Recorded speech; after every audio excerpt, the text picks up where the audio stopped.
sienta que hay poder. Porque la Biblia me dice a mí que en Hechos capítulo 2, el Espíritu Santo no solamente descendió sobre su iglesia, sino que bajó con poder. Y ese poder sanaba enfermos, levantaba paralíticos. Ahora, lo que hay que comparar es la iglesia de Hechos 2 con la iglesia de hoy en día. Y eso es para meditar. Dándole seguimiento, hermano, a lo que es el mes de mayo de mayordomía. ¿Cuántos saben que en el mes de mayo se predica mayordomía cada sábado? Jornada de mayordomía. Eso viene de la Unión Dominicana. En todas las iglesias del país se está predicando un mensaje de mayordomía. Y como nosotros no somos la excepción, vamos a hablar de mayordomía en los minutos que restan.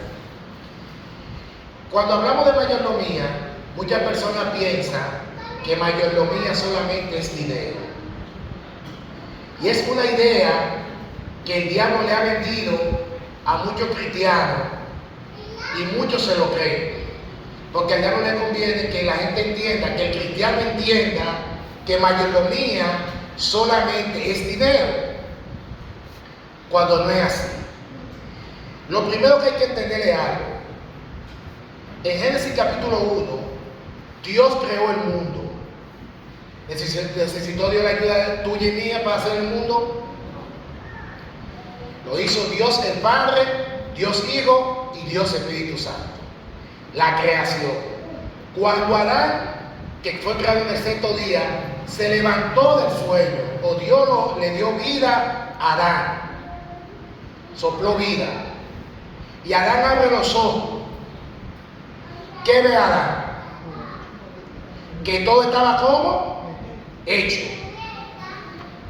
Pero Dios, en su misericordia y en su amor, le dio a Adán la oportunidad de compartir, porque Dios es así.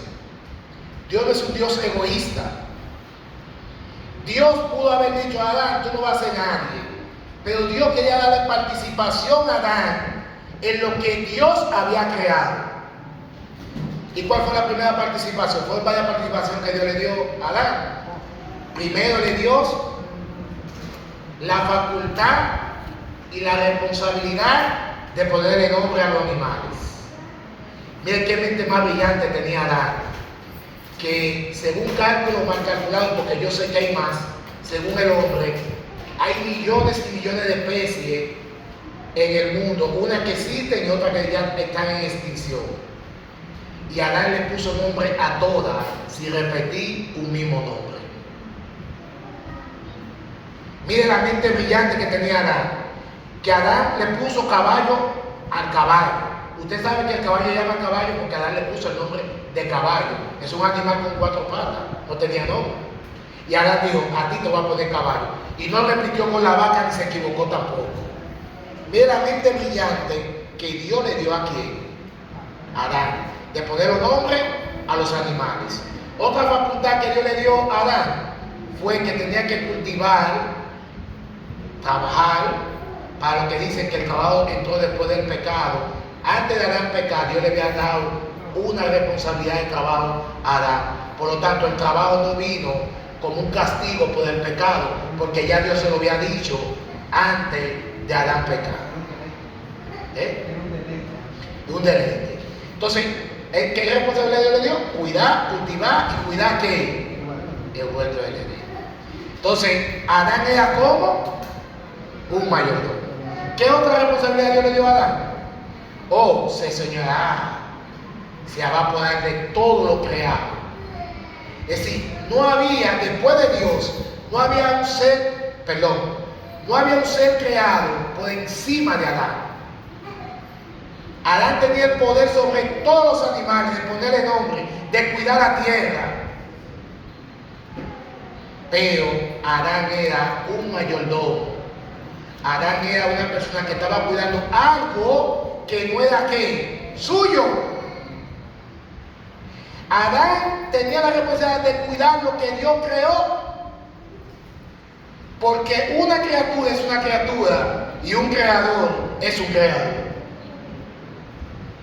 Cuando Dios le da esa responsabilidad, Satanás mirando el asunto y observando. Satanás necesitaba un territorio para contrarrestar el reino de Dios. Porque Satanás y sus secuaces, la tercera parte de los ángeles, no pueden vivir, no pueden ejecutar su obra, sino a través de seres humanos. Porque son como espirituales. ¿Son seres como? Espirituales. ¿Usted sabe cuál es la diferencia entre un ser espiritual y un carnal? ¿Usted lo sabía? Que un ser espiritual, aunque un día va a finalizar su creación, por ejemplo Satanás, Jesús dijo que el lago de fuego y azufre está guardado para el diablo y sus ángeles. Es decir, el diablo ya tiene una condenación irreversible. Es decir, a Satanás no le vale arrepentirse ni que vuelva a Dios. Ya no hay vuelta atrás para Satanás, porque todo se consumió en la cruz del Calvario cuando se cumplió Génesis capítulo 3 versículo 15. Quizás, que lo dudo, quizás si antes de la cruz Satanás hubiese arrepentido, quizás hubiese visto esperanza para él, pero con Cristo ya muriendo en la cruz del Calvario y decir esa palabra, consumado es, ya Cristo quita el imperio de la muerte a Satanás y entonces entra el imperio de la vida. Por eso ya nadie está obligado a morir eternamente. La mayordomía, entonces Satanás le quitó la mayordomía a Adán, que esa es la idea de Satanás. ¿Cómo lo sabemos? Job capítulo 1, cuando Dios hace el concilio. Quien tenía que ir en ese concilio era Adán. ¿Y quién es que va? Satanás. En Lucas capítulo 4 y Mateo capítulo 4, cuando una de las tentaciones que Satanás le hace a Cristo es que le dice, si tú te postras y me adoras, yo te daré todos los reinos. Y te crees mentira que está hablando Satanás. Dice Pablo en Efesios que todo principado y potestad está en el aire. Si hay principado es porque hay un príncipe. Y Cristo dijo, el príncipe de este mundo ha sido juzgado y ¿cómo? Condenado. Si es un príncipe es porque tiene que ir. Entonces el lugar de Adán lo ocupó ¿quién? Entonces ¿quién pasó a ser mayordomo del mundo? Lamentablemente Satanás. ¿Por qué? Porque ya no había vida eterna, había muerte eterna. Porque el hombre moría. Adán fue echado del huerto de Edén. Y mira qué cosa, todo el que se pone contra Dios, escuche bien esto, todo el que se pone en rebeldía contra Dios es expulsado. Satanás se puso de rebelde en el cielo, fue expulsado. Adán y Eva se pusieron rebeldes contra Dios, fueron expulsados del huerto de Edén. Y para el tiempo del fin, lo que se pone rebelde contra Dios dice que te vomitaré de mi boca. También serán como expulsados. Jesús contó una parábola de la boda, que había un hombre que se coló mal vestido y también fue expulsado de la boda. Todo el que no esté listo con la ayuda de Dios va a ser como expulsado. Ahora, Cristo viene y le quita el imperio a Satanás. ¿Qué tiene esto que ver con mayordomía? ¿Qué tiene esto que ver con mayordomía? Mucho, mucho. Porque a veces nosotros entendemos que cuando le damos a Dios, hermano, usted no le da nada a Dios. Dios le ha dado a usted más que lo que mira a nosotros. Si podemos hacer cálculos, nosotros no tenemos nunca con qué pagarle al Señor. Y a veces, yendo a lo que es diezmo y ofrenda, nosotros entendemos que cuando damos a Dios, se lo estamos dando al pastor o a la asociación. Pero la Biblia me dice a mí lo contrario. Cuando Abraham regresó de la guerra, de una victoria, que no quiso los recursos que le daban los dioses paganos, porque ahí Abraham nos mandó un mensaje a nosotros como mayordomo. Quien nos bendice a nosotros es Dios, no los hombres. Hermano, ¿y qué usted quiere? ¿Que bendiga a los hombres o que lo bendiga a Dios a usted? Dios, porque Dios es eterno. El hombre es pasajero. Una persona te puede dar una ayuda, Esa gente un día va a quedar sin trabajo, va a morir y va a dejar de ayudarte. Pero la mano de Dios, el poder poderoso, la mano poderosa de Dios, que te va a ayudar siempre, va a siempre estar disponible para ayudarte y bendecirte. Y dice que Abraham le dio el diezmo de todo. ¿A quién? ¿A quién?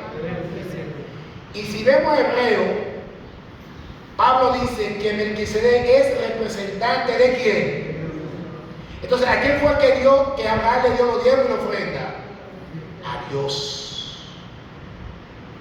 No importa que usted entienda, no tengo evidencia, nunca he tenido evidencia de eso, de que se roban los cuartos, de que no tengo evidencia de eso, ni tampoco me toca a mí juzgar.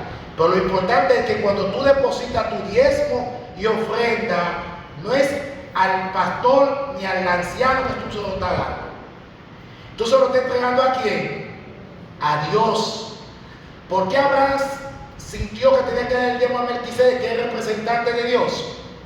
Porque Adán era un hombre agradecido, un hombre que sabía a quién estaba adorando, sabía a quién le estaba dando lo que le pertenecía, a sí mismo es Dios.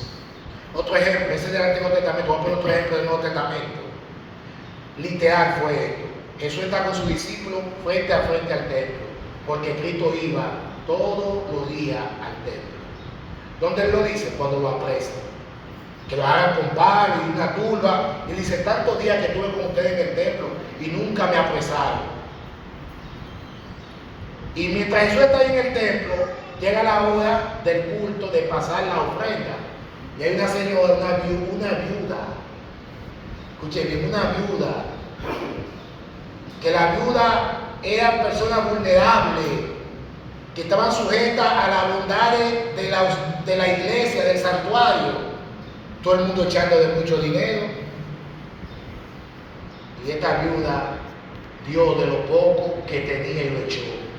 Eso es literal, que Cristo lo estaba viendo en el templo. Y los discípulos también lo estaban viendo. Y Cristo, ustedes ven esa señora que está ahí, que ustedes están viendo. Esa señora echaron más que los demás.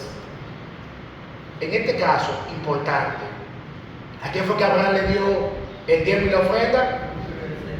Pero también Dios ve cuando tú echas tu ofrenda y tu diezmo en el alfolí o en la canasta, porque Cristo se fija de esas cosas. Ahora, lo importante es preguntar, ¿Dios necesita nuestro dinero? Dios no necesita, hermano. Una vez le dijo a David, si yo tuviera hambre, te diría a ti que tengo hambre. Salmo 24:1, de Jehová es la tierra. Esa palabra en hebreo es todo. No solamente la tierra, sino lo que ellos habitan. Dale hacia adelante, hermano. Allá la diapositiva. Dale una palabra. Mire, el dinero siempre se de esclavo o amo. Hay mucha gente todavía dentro de la iglesia que están agarrados con el dinero. No es que usted vaya a disparar o malgastar su dinero. No es eso. Es cuando creemos que el dinero es como un Dios. Cuando le quitamos lugar a Dios para poner el dinero por encima de Dios, el amor al dinero, que acumula, es un problema. ¿Cómo ser fiel en la mayordomía familiar? El reino de Dios debe estar ¿en qué? En primer lugar. ¿Qué debe estar en nosotros? ¿Qué dice Mateo 6:33? Buscar primeramente el reino de Dios y todas las cosas vendrán como añadidas. Él es el rey y nosotros somos sus súbditos. Los súbditos deben servir a su Señor. Todos los miembros de la familia son mayordomos en el sentido de administradores. Bíblicamente el ser humano es el mayordomo y Dios es el verdadero dueño, el Señor de la casa y de todo lo que existe, según Salmo 24:1. Los niños tienen que aprender a diezmar y a ofrendar individualmente. Yo recuerdo que yo muy pequeño, ya yo diezmaba en la iglesia. Era más lo que costaba el sobre que lo que yo echaba dentro como diezmo y ofrenda. Pero a Dios no le importa eso. Dios lo que veía era que la disposición mía hacia el Señor. Hay mucha gente que acumula riqueza para no pasar trabajo. Pero yo he visto gente que acumula mucha riqueza y cuando llegan a cierta edad, todo lo que ha acumulado tiene que gastarlo en salud, en problemas en la familia. Entonces, ¿para qué sirvió acumular tanto si al final estás sufriendo y no tienes el dinero que acumulaste? Lo perdiste todo. Entonces, dice el salmista, es mejor en lo poco del justo. No pienses que el pelotero ganó 100 millones de dólares. Piensa en lo poco justo que queda en tu bolsillo, que la riqueza de muchos que pecadores. Yo tengo poco, el pecador tiene mucho, pero lo poco que yo tengo no es lo que representa lo poco que yo tengo, es al Dios al que yo tengo. Que no lo tienen los pecadores, pueden tener la riqueza de este mundo, que de hecho a veces tenemos que tener cuidado cuando nos acercamos a un hermano que está muy bendecido, según el ojo humano. Decimos, es un hermano que está siendo bien bendecido porque es fiel a Dios. Cuidado, porque puede escuchar una hermana que también es fiel a Dios y no tiene las tantas bendiciones que tiene el hermano y empezar a cuestionar a Dios. Con eso hay que tener cuidado. Cristo dijo, la abundancia, la riqueza de un hombre no consiste, la vida de un hombre de Dios no consiste en los bienes que posee. Si Cristo dijo, el ser rico, que tú tengas posición, no quiere decir que tú estás bien delante de Dios. Sin Dios, el dinero es que, dale para atrás. Sin Dios, el dinero no valdrá nada en el día del juicio. Nosotros se nos olvida, hermano, que todo en esta tierra va a perecer, incluyendo los templos, nuestras casas, nuestros vehículos. Todo eso es lo que dice la Biblia, que todo va a ser destruido. ¿Cuándo va a ser destruido? En la tercera venida de Cristo. Ahí va a ser destruida la tierra. Aunque va a quedar como un caos cuando Cristo venga por segunda vez. Que ahí los impíos que estén vivos morirán y los muertos en Cristo serán llevados al cielo y los que estén vivos serán arrebatados para llegar con Cristo al reino de los cielos. Entonces usted puede tener $1 millón y a usted no le va a servir para nada. Usted puede tener la mansión más grande y el día del juicio eso no para Dios no vale nada. ¿Qué dijo Cristo? Lo que hay que procurar, pueden matar el cuerpo, pero procuren que no maten ¿qué? El alma. Entonces, ¿cómo debe ser mi vida? ¿Es malo ser rico? No, no es malo ser rico, porque Abraham era rico. Pero fíjense en la vida de Abraham. Abraham era un hombre solidario. Tenía la costumbre de hospitalidad increíble. Y se lo enseñó a Lot, porque lo mismo que hizo Abraham con Jesús y los dos representantes, lo mismo hizo Lot y Sodoma y Gomorra con los ángeles. Y lo trajo a su casa. Tenía un don de hospitalidad. Daban de lo que entendían que lo que Dios le dio era para bendecir a los que le rodeaban. Si Dios te da la oportunidad de tener algo, es para que tú bendigas a los que están a tu alrededor. No para que vivan como para sí. Primera carta de Corintios 4 dice, lo que se espera del mayordomo individual o como familia, que sea encontrado como fiel. Fiel a Dios. Fiel a Cristo. Que Cristo sea ¿qué? El Señor de nuestra vida. Y cuando Cristo sea el Señor de nuestra vida, entonces, hermano, nosotros vamos a ver la mayordomía, el tiempo y la ofrenda, el ejercicio, el comer bien, como algo automáticamente delante de Dios. ¿Por qué nosotros tenemos que darle lo mejor a Dios? Porque Dios es Dios. Dios dijo, el primer cordero es para mí. La primera cosecha es para mí. Es Dios que lo organiza. Y si Dios lo dijo, ¿quién soy yo para contradecir lo que Dios me está mandando en un mandato?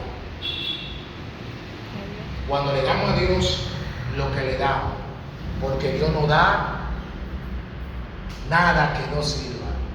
Dios dio lo mejor que tenía en el cielo, a Cristo Jesús. No mandó un ser cualquiera, mandó a su Hijo, lo dio para salvarnos a nosotros. ¿Qué espera Dios de nosotros? Que nosotros también a Dios le demos lo mejor, no solamente con nuestros diezmos y ofrendas, en todo, hermano, en todo. Y quiero concluir con una historia que sucedió realmente porque el hermano contó el testimonio. Había una vez dos hermanos que estaban a la iglesia. Esto es literal porque yo lo contaba en ese testimonio. Y el hermano tenía 500 pesos, solamente 500 pesos tenía. Y cuando él dice, bueno, va a dar 300 pesos de diezmo y 200 pesos de ofrenda. Pero el hermano está que lo doy o no lo doy, lo doy o no lo doy, lo doy o no lo doy. Y tiene esa lucha interna en el culto completo, lo doy o no lo doy. Pasó el platillo. Por fin así dice, sí, lo voy a dar, y lo dio, los 500 pesos. Cuando termina el culto, él se va para su casa. En el camino, cuenta él se encontró 500 pesos. ¿Sabe lo que sucedió, hermano? El Señor le devolvió sus 500 pesos, porque Dios no quiere sobra. Dios no quiere lo último. Dios no quiere que tú le des la cosa de mala gana, sino que Dios quiere que tú le des la cosa con gozo. ¿Qué dice el apóstol Pablo? Que Dios ama al dador, alegre. Cuando venimos al templo de Dios, que amamos a Dios de tal manera, miren cómo María derramó un alabastro doloroso que inundó el lugar, costoso, tan costoso que Judas dijo, pero es un desperdicio, vamos a ponerte para hacerlo. Y Juan lo dice muy bien en su libro, él no decía eso porque amaba a los pobres, sino porque era ladrón. Juan lo dice en su libro. Y otra gente, ¿y por qué tan caro? Y lo gastó, todos sus ahorros de toda una vida, lo vació a los pies de Cristo. Porque cuando tú estás a los pies de Cristo, tú das todo para Dios. Vamos a orar, hermano, para que Dios ocupe el primer lugar en nuestras vidas. Nosotros podamos decir, Señor, heme aquí, envíame a mí. Vamos a poner sobre nuestros pies y oremos. Padre nuestro que estás en los cielos, muchas gracias, Señor, por tu palabra en esta mañana, ya tarde. Bendice nuestras vidas, Señor. Que tú ocupes el primer lugar en nuestro ser y que todo lo demos para tu honra y tu gloria. Si hemos entendido el mal concepto de la mayordomía, te pedimos, Dios, que tú nos perdones. Que nos ayude a ser mayordomo, no solamente con el dinero, sino con el tiempo, con el ejercicio, con los talentos, con los dones que tú nos has dado. Que lo pongamos en tus manos para que tú obres de una forma poderosa. Les dice el pastor junto con los dirigentes de esta iglesia, junto con sus miembros, si aquí hay alguien que tiene alguna lucha, algún problema, yo te pido, Dios, que tú puedas bendecir. Gracias, Padre, por escucharme en esta mañana. Ahora que vamos a partir a nuestros hogares llevando con bien, en el nombre de Jesús. Amén. Amén. Dios le bendiga, hermano.